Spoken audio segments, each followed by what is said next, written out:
विनोद जी एक समय के जाने माने सफल व्यापारी आज सुबह की ठंडी हवा में एक पार्क की बेंच पर बैठे थे। उनकी आंखों में उदासी और चेहरे पर थकान साफ झलक रही थी। उनके महंगे कपड़े अब फटे और मैले थे, जो उनकी वर्तमान बेबसी की कहानी कह रहे थे। वह अपनी पिछली आलीशान जिंदगी और आज की बदहाली के बीच का अंतर याद कर रहे थे। एक समय था जब उनके पास सब कुछ था, पैसा, प्रतिष्ठा और एक भरा पूरा परिवार। उनकी पत्नी निर्मला जी धार्मिक विचारों वाली और शांत स्वभाव की थी, लेकिन विनोद जी के जीवन में केवल एक ही धुन थी और ज़्यादा धन कमाना। उन्होंने अपने दोनों बेटों अमन और नमन को भी यही सिखाया कि दुनिया में सबसे ज़रूरी चीज़ पैसा है, रिश्तों की कोई कीमत नहीं। बच्चों को बेहतरीन शिक्षा दी, व्यापार में लगाया और उनका भव्य विवाह किया। विनोद जी का व्यापार बहुत बड़ा था और उन्होंने अपनी पूरी संपत्ति और कंपनी का मालिकाना हक दोनों बेटों के नाम कर दिया। उनका मानना था कि उनके बच्चे उनका बुढ़ापे का सहारा बनेंगे और वे आराम से जीवन व्यतीत करेंगे। जैसे ही संपत्ति बेटों के नाम हुई, घर का माहौल बदलने लगा। अमन की पत्नी सोनिया और नमन की पत्नी प्रीति दोनों ही महत्वाकांक्षी और मतलबी थी। वे निर्मला जी को रसोई और घर के छोटे मोटे कामों में लगाने लगी, जबकि खुद दिन भर आराम करती थी। विनोद जी ने जब अपनी बहुओं को रोका तो बेटों ने पहली बार उनका विरोध किया। एक शाम विनोद जी ने सुना कि उनके बेटे व्यापार के लिए एक बड़ा और जोखिम भरा कर्ज लेने की बात कर रहे हैं। उन्होंने उन्हें समझाने की बहुत कोशिश की, लेकिन बेटों ने उनकी बात को पुराने ज़माने की सोच कहकर टाल दिया। उन्होंने यहाँ तक कह दिया, अब आप बूढ़े हो गए हैं पिताजी, अब आप आराम कीजिए और हमारे मामलों में दखल मत दीजिए। यह सुनकर विनोद जी को गहरा सदमा लगा। उन्होंने अपना जीवन और अपनी जवानी अपने इन बेटों को बड़ा करने में लगा दी और आज ये उन्हें ही पराया कर रहे थे। समय ने करवट ली। बेटों के अनुभवहीन फैसलों और सोनिया प्रीति की फिजूल खर्ची के कारण व्यापार में भारी घाटा होने लगा। एक बड़ा कर्ज चुकाने के लिए उन्हें अपनी कई संपत्तियां बेचनी पड़ी, जिनमें उनका पुश्तैनी घर भी शामिल था। जब घर बिक गया तो बेटों ने विनोद जी और निर्मला जी को एक छोटे से किराए के कमरे में रहने के लिए मजबूर कर दिया। नमन ने कठोरता से कहा, हम अब आपको नहीं पाल सकते। आपने अपनी जिम्मेदारियां पूरी कर दी हैं, अब आप अपना जीवन अपने तरीके से जिए। निर्मला जी बीमार रहने लगी। विनोद जी ने अपने बेटों से मदद की गुहार लगाई, लेकिन उन्होंने साफ मना कर दिया। उन्होंने कहा, जिस तरह आपने बचपन में हमें संघर्ष करना सिखाया, वैसे ही अब आप संघर्ष करें। बीमारी और गरीबी से जूझते हुए एक बारिश की रात निर्मला जी ने विनोद जी की बाहों में दम तोड़ दिया। विनोद जी पूरी तरह टूट गए। जिनके लिए उन्होंने इतना कुछ किया, उन्होंने उन्हें अकेला छोड़ दिया। पत्नी की मौत के बाद विनोद जी का जीवन और भी कठिन हो गया। उन्हें अपने एक समय के व्यापारिक प्रतिद्वंदी रोहन के बारे में याद आया। रोहन एक सफल व्यापारी था, जिसे विनोद जी ने हमेशा कम आंका था और व्यापार में उसे कई बार नीचा दिखाया था। रोहन की पत्नी की तबीयत खराब होने पर भी विनोद जी ने कभी उसकी मदद नहीं की, बल्कि मौका देखकर उसके व्यापार में और रुकावटें डाली थी। रोहन का एक बड़ा कारखाना था और विनोद जी ने हिम्मत करके उसके पास काम मांगने का फैसला किया। रोहन ने उन्हें पहचान लिया और व्यंग से कहा, आप इस हालत में? मुझे याद है, एक समय था जब आप मुझे कुछ नहीं समझते थे। विनोद जी ने अपनी गलती स्वीकार करते हुए कहा, मैं जानता हूँ रोहन, मैंने अहंकार में आकर तुम्हें बहुत दुख दिया। यह मेरे कर्मों का फल है। मुझे बस कोई छोटा मोटा काम दे दो ताकि मैं सम्मान से जी सकूं। रोहन ने एक लंबी सांस ली। वह अपने पुराने अपमान को याद कर सकता था, लेकिन उसने विनोद जी की बेबसी देखी। रोहन ने उन्हें अपने कारखाने में चौकीदार का काम दे दिया और कारखाने के परिसर में ही रहने के लिए एक छोटा कमरा दे दिया। 3 साल बाद विनोद जी एक निष्ठावान और सम्मानित कर्मचारी बन चुके थे। रोहन उनकी ईमानदारी और मेहनत की कद्र करता था। एक दिन रोहन ने खबर सुनी कि विनोद जी के दोनों बेटे अमन और नमन व्यापार में पूरी तरह से विफल हो चुके हैं और कर्ज में डूबने के कारण पुलिस उन्हें तलाश रही है। उनके दोनों बहुओं ने भी उन्हें छोड़ दिया था।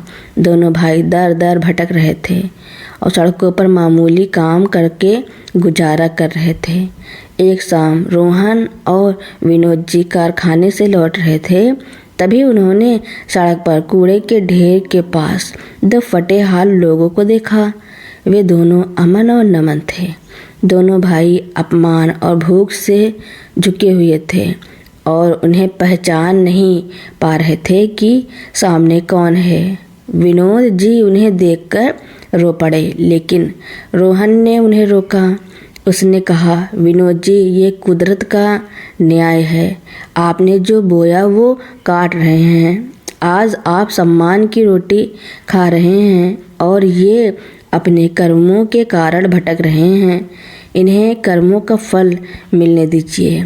विनोद जी ने अपने बेटों को बिना कुछ कहे देखा। उनकी आंखों में कोई गुस्सा नहीं था, केवल पीड़ा और दुख था। उन्होंने रोहन का हाथ पकड़ा और धीरे से कहा, तुम सही कहते हो रोहन। जिस पैसों के लालच की शिक्षा मैंने उन्हें दी, उसी ने उन्हें इस हाल तक पहुंचा दिया। मैंने अपने जीवन में यह सीखा है कि पैसा कमाना जरूरी है, लेकिन रिश्ते और अच्छे कर्म उससे कहीं ज़्यादा कीमती हैं। विनोद जी ने रोहन के साथ आगे बढ़ते हुए अपने अतीत को पीछे छोड़ने का फैसला किया और भविष्य में अच्छे कर्म करने का संकल्प लिया। विनोद जी और रोहन वहाँ से आगे बढ़ गए, लेकिन अमन और नमन की दयनीय छवि विनोद जी के मन में बस गई। रात भर वह बेचैन रहे। जिस दर्द से उन्होंने गुजारा था वह जानते थे और अपने बेटों को उसी दर्द में देखकर उनका हृदय विचलित हो गया। अगली सुबह विनोद जी ने रोहन से कहा, रोहन, तुम सही कहते हो कि यह उनके कर्मों का फल है और शायद उन्हें सबक मिलना जरूरी था, लेकिन मैं एक पिता हूँ। मेरी पत्नी उन्हें इस हाल में देखकर बहुत दुखी होती। क्या मैं उन्हें इतनी भी मदद नहीं दे सकता कि वे ईमानदारी की रोटी कमा सकें? रोहन ने विनोद जी की आंखों में पिता का प्रेम देखा। उसने कहा, विनोद जी, आप महान हैं, पर आपको सावधान रहना होगा। कहीं वे फिर से आपका इस्तेमाल न करें। विनोद जी ने रोहन की मदद से अमन और नमन की तलाश शुरू की। 2 दिन बाद उन्हें पता चला कि दोनों भाई एक निर्माणाधीन साइट पर मजदूरी कर रहे थे और रात को उसी साइट पर खुले में सोते थे। रोहन और विनोद जी वहां पहुंचे। उन्होंने देखा कि उनके दोनों बेटे थके हारे और धूल मिट्टी से सने हुए थे। वे पहले की तरह अहंकारी नहीं बल्कि डरे हुए और टूट चुके लग रहे थे। विनोद जी को देखकर दोनों बेटे शक्ति में आ गए। उन्हें उम्मीद नहीं थी कि उनके पिता उन्हें इस हाल में देखने आएंगे। अमन ने भारी आवाज़ में कहा, पिताजी, हम आपसे माफ़ी नहीं मांगेंगे क्योंकि हम जानते हैं कि हमने जो किया है उसकी कोई माफ़ी नहीं है। हम आपके सामने आने लायक नहीं रहे। नमन की आंखों में आंसू थे। उसने कहा, हमने आपका विश्वास तोड़ा, माँ को दुख दिया और आपके सपनों को बर्बाद कर दिया। हमें बस छोड़ दीजिए। विनोद जी का गला भर आया। वह जानते थे कि ये पश्चाताप के आंसू हैं, केवल बेबसी के नहीं। विनोद जी बोले, तुम दोनों मेरे बच्चे हो और एक पिता अपने बच्चों को यूँ भटकते नहीं देख सकता। मैं तुम्हें पैसा या ज़मीन नहीं दे सकता क्योंकि वह मोह ही तुम्हें यहाँ तक लाया है, लेकिन मैं तुम्हें मेहनत और ईमानदारी का रास्ता फिर से दिखा सकता हूँ। रोहन ने आगे बढ़कर कहा, मैंने अपने कारखाने में कुछ छोटे काम रखे हैं जो तुम दोनों कर सकते हो। ये आसान काम नहीं होंगे और तुम्हें मजदूरी के हिसाब से ही वेतन मिलेगा जिससे तुम सिर्फ गुजारा कर पाओगे। तुम्हें ज़मीन से जुड़कर फिर से काम करना होगा। अमन और नमन को अपने कानों पर विश्वास नहीं हुआ। जिस आदमी को उनके पिता ने व्यापार में नीचा दिखाया था वह आज उन्हें सहारा दे रहा था और जिस पिता को उन्होंने घर से निकाला था वह आज भी उनका भला चाह रहा था। दोनों भाई तुरंत रोहन के पैर छूकर माफ़ी मांगी। नमन, हम आपसे वादा करते हैं पिताजी, हम कभी फिर से उस रास्ते पर नहीं जाएंगे। हमें सिर्फ एक मौका चाहिए ईमानदारी से जीने का। अमन और नमन ने रोहन के कारखाने में शून्य से शुरुआत की। उन्होंने चौकीदारी, सफाई कर्मी और लोडिंग अनलोडिंग जैसे छोटे छोटे काम किए। शुरू में उन्हें बहुत शर्मिंदगी हुई, लेकिन रोहन और विनोद जी ने उन्हें लगातार सच्ची मेहनत का मूल्य समझाया। विनोद जी ने उन्हें पैसा ही सब कुछ नहीं है यह पाठ व्यवहारिक रूप से सिखाया। वह खुद चौकीदार के कमरे में रहते और शाम को अपने बेटों के साथ सादा खाना खाते। बेटों को पहली बार एहसास हुआ कि उनके पिता ने उन्हें जीवन में सब कुछ देने के लिए कितना संघर्ष किया था। धीरे धीरे अमन और नमन की मेहनत और ईमानदारी रंग लाने लगी। रोहन ने उनकी लगन देखकर उन्हें कारखाने के छोटे प्रबंधन के काम सौंपे। उन्होंने अपनी शिक्षा का उपयोग किया और कारखाने के काम को बेहतर बनाने में मदद की। कुछ वर्षों बाद रोहन ने एक नया छोटा कारखाना शुरू किया और उनका पूरा प्रबंधन अमन को सौंप दिया। उन्होंने यह जिम्मेदारी अपनी पिछली गलतियों को याद करते हुए पूरी निष्ठा से निभाई। एक दिन जब दोनों भाई अपने नए छोटे कारखाने के ऑफिस में बैठे थे तो विनोद जी वहाँ आए। दोनों भाई उठकर उनके पास गए और उनके पैर छुए। अमन, पिताजी, आज हमें पैसा या बड़ा होटल नहीं चाहिए। आज हमें सम्मान और संतोष की रोटी मिल रही है। यह आपकी और रोहन अंकल की शिक्षा का फल है। विनोद जी ने उन्हें गले लगा लिया। उन्होंने अपने बच्चों को फिर से सच्चाई और रिश्तों के रास्ते पर देखकर शांति महसूस की। रोहन, जो उन्हें यह सब सिखाने में एक माध्यम बना, उस पर भी विनोद जी को गर्व हुआ। विनोद जी ने अंततः अपने जीवन का सबसे बड़ा सबक सीखा। कुदरत की मार केवल दुख नहीं देती बल्कि वह कर्मों का फल दिखाकर गलतियों को सुधारने का मौका भी देती है। और पिताजी का प्रेम हमेशा सबसे बड़ी क्षमा शक्ति होता है। अब वह अपने बेटों के साथ अपने छोटे से क्वार्टर में संतोष और खुशी से रहने लगे थे। अमन और नमन ने रोहन के नए कारखाने को पूरी लगन से चलाया। उन्होंने सुनिश्चित किया कि हर कर्मचारी को सम्मान मिले और समय पर उसका हक। अपने पिछले अनुभवों से वे समझ गए थे कि कामगारों का शोषण ही अंततः व्यापार को डुबोता है। उनके नए कारखाने में जहां सादगी थी, वहीं कर्मचारियों का भरोसा और आपसी सम्मान सबसे बड़ी संपत्ति थी। विनोद जी अक्सर कारखाने आते और अपने बेटों को दूर से देखते। उन्हें यह देखकर सबसे ज़्यादा खुशी मिलती थी कि उनके बेटे अब किसी भी निर्णय से पहले आपस में चर्चा करते थे और अपने कर्मचारियों की राय को भी महत्व देते थे। एक दिन रोहन ने विनोद जी, अमन और नमन को अपने मुख्य कार्यालय में बुलाया।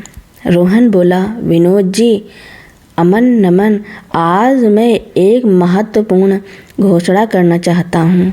तुम दोनों ने मेरे छोटे कारखाने को इतनी ईमानदारी और मेहनत से चलाया है कि अब यह न सिर्फ मुनाफे में है बल्कि बाजार में अपनी पहचान भी बन चुका है। मैं अब पूरी तरह से इस कारखाने का मालिकाना हक अमन और नमन को देना चाहता हूँ। यह सुनकर तीनों चौंक गए। अमन बोला, नहीं रोहन अंकल, यह आपकी महानता है, हम इस काबिल नहीं हैं, यह तो आपका है। रोहन बोला, नहीं, यह तुम दोनों की मेहनत का फल है। अब विनोद जी, आप जानते हैं कि मैं हमेशा से ही व्यापार में कर्मों के आदान प्रदान में विश्वास रखता हूँ। एक समय था जब आप मेरे प्रतिद्वंदी थे, पर आज आप मेरे सच्चे मित्र हैं। मैंने तुम्हें सहारा देकर अपना कर्म निभाया और तुमने अपनी ईमानदारी साबित करके दिखाया। यह कारखाना एक नई विरासत की शुरुआत है जिसमें केवल मेहनत और मूल्यों का वास होगा। रोहन ने विनोद जी की तरफ देखा और एक गहरा रहस्य खोला।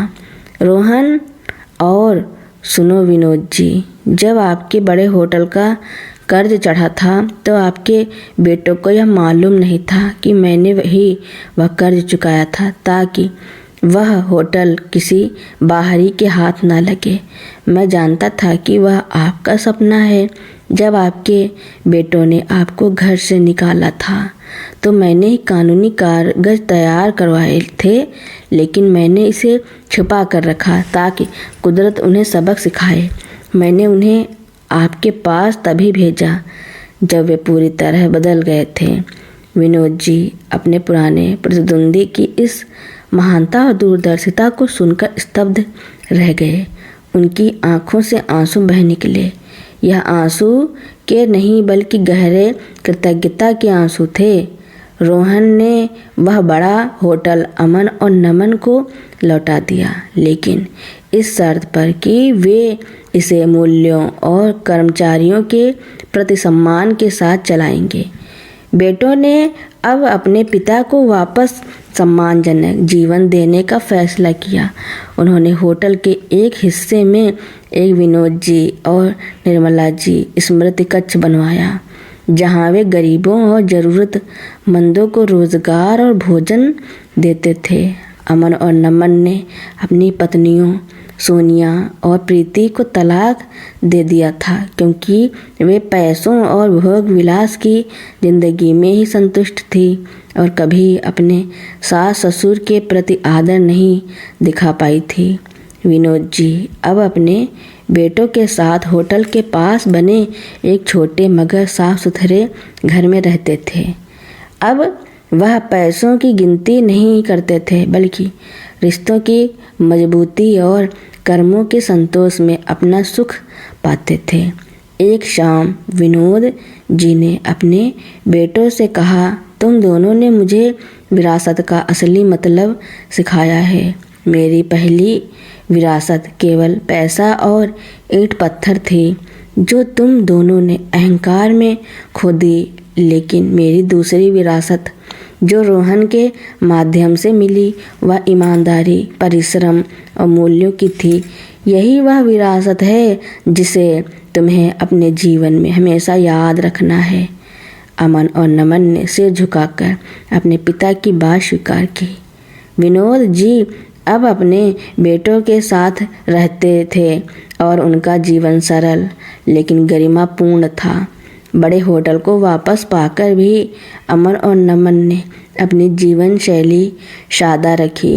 उन्होंने होटल के मुनाफे का एक बड़ा हिस्सा चंद्रिका देवी मेमोरियल ट्रस्ट अपनी माता जी की याद में लगाना शुरू कर दिया। एक दिन ट्रस्ट के लिए जमीन और आश्रम की तलाश करते हुए अमन और नमन की मुलाकात एक युवा सामाजिक कार्यकर्ता महिमा से हुई। महिमा वही लड़की थी जिसने विनोद जी को भीख मांगते समय सहारा दिया था और अपने घर में पनाह दी थी। महिमा और उनके पति सुरेश पासवान, जो अब एक बड़े भूमि लेखाधिकारी बन चुके थे, वृद्धाश्रमों और बेसहारा लोगों की मदद करते थे। जब महिमा ने अमन और नमन को अपने पिता की कहानी सुनाई और यह बताया कि वह कैसे उनकी मदद करना चाहती है, तो अमन और नमन की आंखों में शर्मिंदगी और कृतज्ञता के आंसू आ गए। नमन बोला, महिमा जी, आप नहीं जानते कि आप किसकी बात कर रही हैं। वह किशोर जी दरअसल हमारे पिताजी विनोद जी ही थे। उन्होंने सड़क पर भीख मांगी क्योंकि हमने उन्हें दर दर की ठोकरें खाने को मजबूर कर दिया था। यह सुनकर महिमा और सुरेश दोनों हैरान रह गए। महिमा ने भावुक होते हुए कहा, तो फिर ईश्वर ने मुझे उस रात उन्हें पैसे देने के लिए क्यों भेजा? शायद इसलिए कि आप दोनों को पता चले कि आपके पिता केवल एक बड़े व्यापारी ही नहीं थे, बल्कि एक ऐसे इंसान थे जिन्हें एक छोटे से सहारे की ज़रूरत थी। इस मुलाकात ने चारों को एक मजबूत पुण्य के बंधन में बांध दिया। अमन और नमन ने फैसला किया कि वे चंद्रिका देवी ट्रस्ट का पहला काम एक विशाल वृद्धाश्रम बनाने में लगवाएंगे, ताकि कोई भी पिता या माँ उनके माता पिता की तरह बेसहारा ना हो। सुरेश पासवान ने अपने पद का इस्तेमाल करते हुए ट्रस्ट को सरकारी ज़मीन दिलवाने में मदद की, जहां अमन और नमन का होटल पहले कभी खड़ा था, जो अब बिक चुका था। महिमा ने वृद्धाश्रम के प्रबंधन की जिम्मेदारी संभाली और वहां रहने वाले बुजुर्गों के लिए एक पारिवारिक माहौल तैयार किया। विनोद जी ने जब अपने बेटों द्वारा स्थापित वृद्धाश्रम का उद्घाटन किया तो उनके चेहरे पर वही संतोष और आनंद था जो उन्हें अपने बेटों के जन्म पर मिला था। उद्घाटन के दौरान विनोद जी ने मंच से कहा, मैंने जीवन में बहुत पैसे कमाए, लेकिन मेरे बेटे, मेरे बहुए, मेरे रिश्ते सब खो गए। मैं सड़क पर आ गया। वह कुदरत की मार नहीं थी, वह मेरे कर्मों का परिणाम था। आज मैं जो कुछ भी हूँ वह रोहन की क्षमा और महिमा के दयालु दिल की वजह से हूँ। मेरे बच्चों ने सबक सीखा। आज मेरे पास कोई बड़ा होटल नहीं है, पर सच्चे कर्मों की विरासत है। यह वृद्धाश्रम मेरे बेटों द्वारा मुझे दिया गया सबसे बड़ा उपहार है। रोहन, सुरेश और महिमा तीनों उस पल विनोद जी के साथ खड़े थे, यह साबित करते हुए कि करुणा और क्षमा किसी भी लालच या प्रतिशोध से अधिक शक्तिशाली होते हैं। अमन और नमन अब अपने जीवन में पूरी तरह बदल चुके थे। उन्होंने व्यापार को सेवा का माध्यम बना लिया था। वे समझ गए थे कि सच्ची विरासत धन या संपत्ति नहीं, बल्कि रिश्तों की मजबूती और समाज में छोड़े गए अच्छे कर्मों का निशान होती है। विनोद जी ने अंततः अपने जीवन के अंतिम दिनों में अपने परिवार के साथ शांति और संतोष पाया। तो दोस्तों, मेरी कहानी सुनने के लिए आपका बहुत बहुत धन्यवाद। ऐसी ही कहानियाँ सुनने के लिए मेरे चैनल को लाइक, कमेंट, शेयर, सब्सक्राइब एवं बेल आइकन का बटन दबाना ना भूलें, ताकि मेरी नई नई कहानियाँ आप तक पहले ही पहुँचती रहें।